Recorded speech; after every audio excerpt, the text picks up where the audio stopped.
ग्रहों को राशियों का स्वामित्व कैसे मिला, इसके विषय में भी दो प्रकार से हम देख सकते हैं।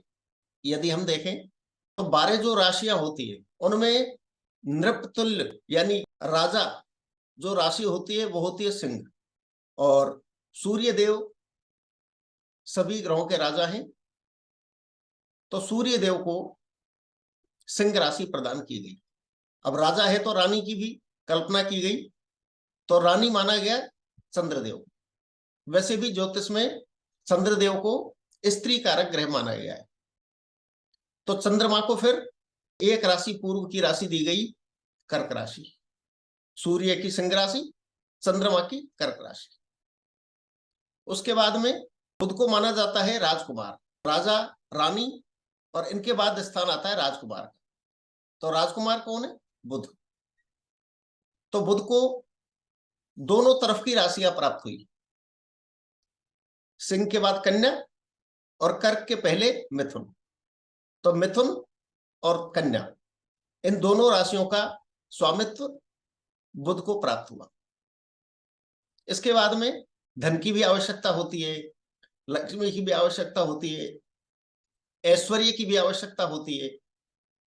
इसलिए उसके बाद व्यवस्था की गई शुक्र की, क्योंकि ज्योतिष के अनुसार शुक्र धन और लक्ष्मी के प्रदाता है।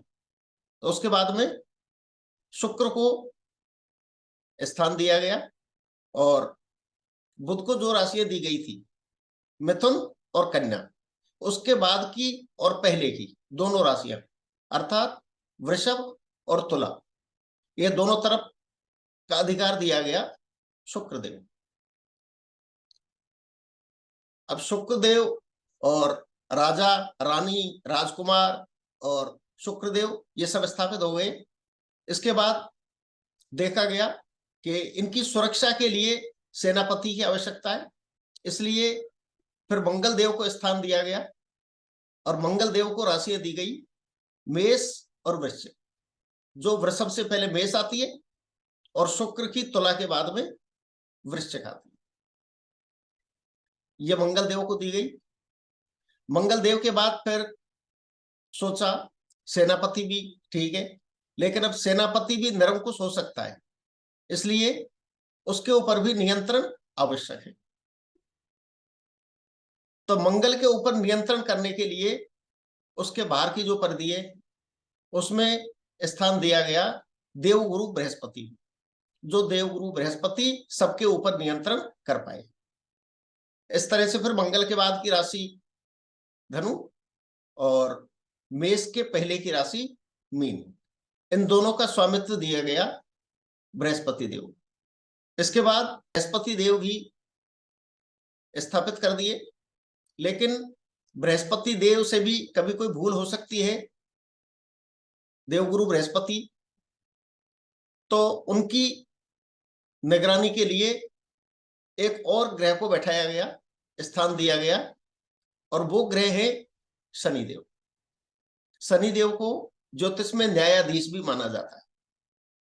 तो इस तरह से धनु राशि के बाद मकर राशि और मकर राशि के बाद कुंभ राशि, ये दोनों राशियां शनिदेव को प्रदान की गई। तो इस तरह से ये 12 राशियों का स्वामित्व स्थापित किया गया। यदि हम और दूसरे तरीके से देखें राशियां कैसे हुई, वो भी समझना चाहिए। सूर्य से जिस ग्रह की दूरी कम है उनको उसी प्रकार से राशियों का स्वामित्व प्रदान किया गया। सूर्य को सबसे पहले सिंह राशि प्रदान की गई, और सिंह के बाद में जब सूर्य स्थापित हो गए, ये मैं साइंटिफिक तरीके से बता रहा हूं।